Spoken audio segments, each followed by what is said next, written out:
everybody, Marilyn here with Cotton and Chocolate, and welcome into Saturday Sampler. It's February and we're working on block 3, which is on page 3. How about that?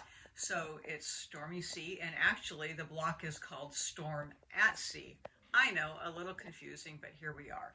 So it's one block this time, but it's a big block, and it happens to be the block here right in the middle. So it's a 16.5-inch raw edge, 16-inch finished block.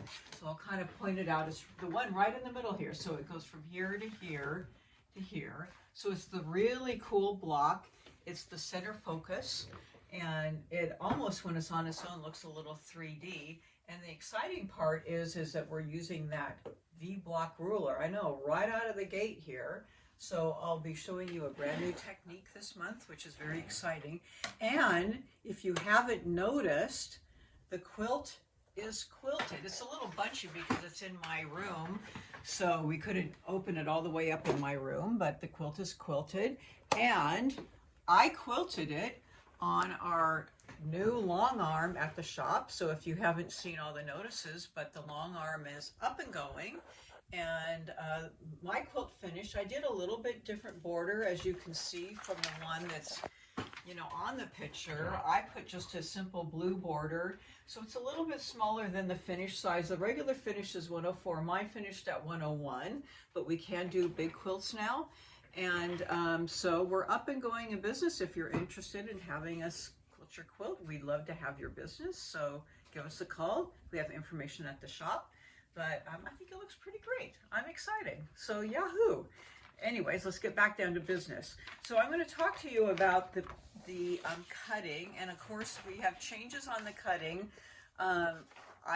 We did change it because we're using the Studio 180 V-block ruler. They are suggesting using the ruler by Creative Grids. So if you want to use that ruler, then follow the cutting in here. If you want to use the Studio 180 ruler, then we have a slight change in the cutting. And then also, of course, we're using the wing clipper, so we have a change for that. And then everything else is the same. So we're doing them with the flying geese. So here we go for fabric 1. The change for the flying geese is you're going to cut with fabric 1 right here for the flying geese 1 5 3/4 inch square. Do not cut it in 3 pieces. And then you're also going to cut 8 2.5 inch squares. And I forgot to, on fabric 2, actually it's 7 inches wide by 15 inches. And off of that, I forgot to mention that off of that, just off the end, you need to cut a 3 1/4 inch piece, and then you're going to cut 2 3 1/4 inch squares, and those are for your it says SNS, square and a square inch triangles, and you're going to cut. So you need 2 3 1/4 inch squares, and you're going to cut those on the diagonal. You're going to cut your 3 1/4 inch squares off of that end, and then cut it down to a 5-inch strip.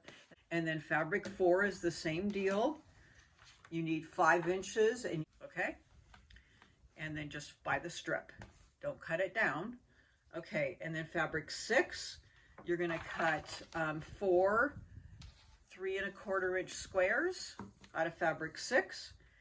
Fabric 8, you need 1 4 1/2 inch square and 4 2.5 inch squares with fabric 8. Fabric 11, you need 2. Hold on, fabric 11 is, the green. I already used the 3 1/4 inch squares, but I'm just going to show you the picture. You need 2 3 1/4 inch squares cut on the diagonal for the square and a square, and 4 2.5 inch squares. Fabric 12, you need 1 width of fabric, and we've already given you that one. This is a width of fabric, and you need 5 inches by width of fabric. That one we had it right because they told us correctly. 1 width of fabric by 5 inches. Okay, and then fabric 13, you need 4 3 1/4 inch squares cut once from the diagonal for the square and a square. Okay, so that's our cutting. We'll be back in a minute, and we'll be showing you all of our piecing. See you soon.